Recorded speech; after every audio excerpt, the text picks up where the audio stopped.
us now before the hour. We got some new insight in 2024. A fresh Wall Street Journal poll of likely Republican voters shows former President Trump doubling up Ron DeSantis 48 to 24.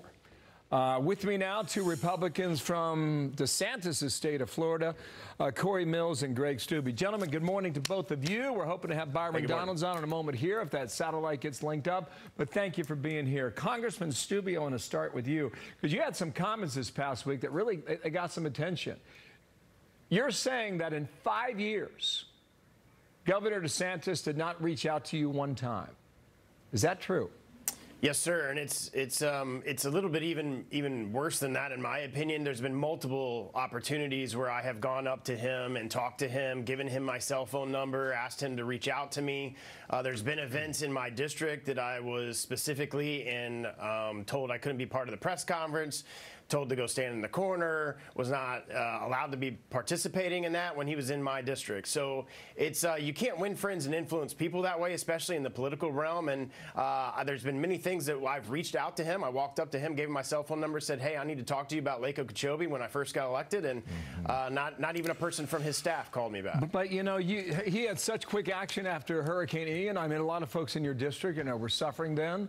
And he moved quickly. I'm just surprised that actions like that would not convince you otherwise. Look, I stand for American First agenda, and there is no other candidate for the Republican nominee that could go in day one and do what we need to have done in our country and reverse all the disastrous policies of this Biden administration. And that is President Trump. That is why I am backing him, and I'm looking forward to fighting on Team Trump. Okay, Byron Donalds joins us as well. Sir, welcome to the conversation here. I want to bring you in because your district was hit the hardest by Hurricane Ian. I just mentioned the support that DeSantis did there. He rebuilt bridges within a week. I mean, it was remarkable stuff. In addition to that, he supports your wife and what she was doing in Southwest Florida. And you were on stage introducing him when he won his re-election as governor. So what changed? Well, nothing changed. I haven't stopped my support of Ron DeSantis, but we're just talking about the presidency. And I think you just heard Congressman Steube. He probably said it better than anybody could. Look, our country's in a real problem, and you got to be able to hit the ground running on day one. We know Donald Trump can do it. He did it once before. He can do it again. And if you look at our country from a foreign policy perspective, we know all the domestic issues. You guys cover it all the time. But China is on the move. They see weakness at the White House. The next commander-in-chief has got to be able to do the job of commander-in-chief on day one. We know Donald Trump can do that job. Look, I take nothing away from Governor DeSantis. He's done a great job as our governor. But the country is in a place right now where day one is going to matter for the United States. And I know Donald Trump can answer that call. I want to bring in Corey Mills now. Sir, good morning to you as well. There are legal issues in front of the president. There might be more, specifically here in New York. We saw one play out 2 weeks ago. You call that a unifying event. Explain. That's correct. Well, I mean, look, the bottom line is, and I want to go ahead and kind of echo the sentiments of both of my colleagues, whether it's a domestic or a foreign policy issue, both are right that President Trump is ready day one to hold our adversaries accountable and put America first.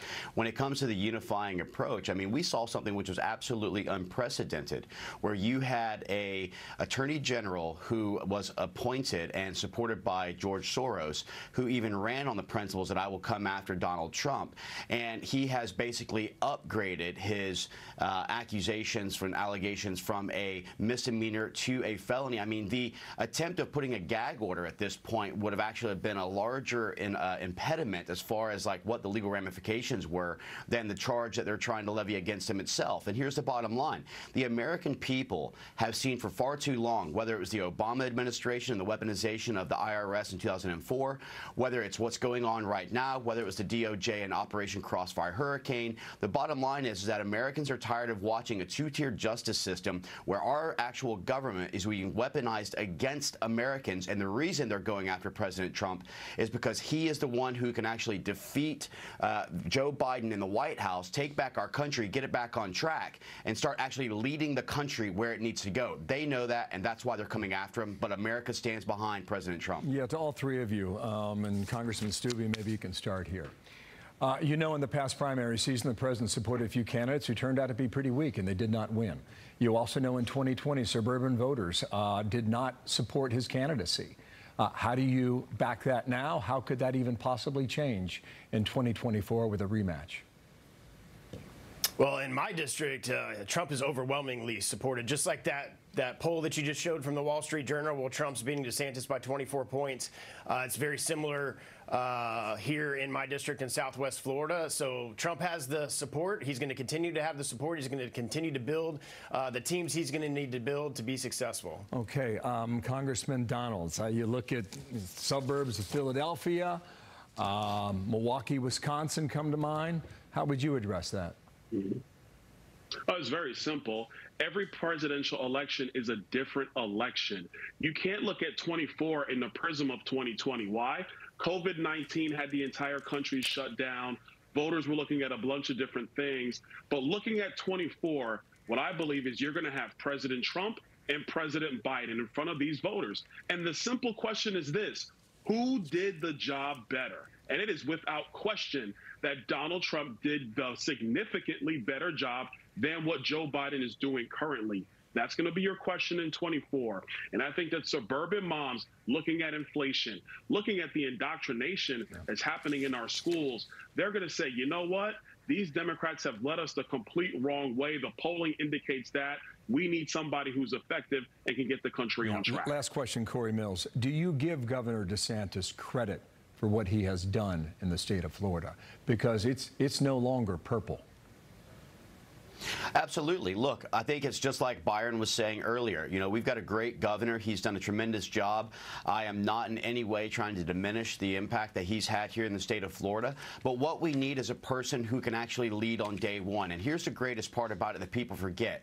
President Trump does not have a re-election looming over his head when it comes to the tough decisions that are going to need to be made when it comes to China, when it comes to Russia, when it comes to our domestic production, when it comes to our economy. I mean, look, you just saw in your earlier report where home sales has a decline that we haven't seen in over 11 years. The economy is being weakened politically. We're being weakened on the world stage. From a military perspective, we're being depleted with DEI and CRT and things that are actually getting to a reduction in our ability to recruit. Governor DeSantis has done a great job as governor, but President Trump has shown to be a great president. Well, more to come on this. I understand all three of you at Mar-a-Lago last night having dinner. Thank you for your time this morning. Byron Donalds, Corey Mills, Greg Steube, 3 Republican Congress members from Florida. Thank you. Fascinating.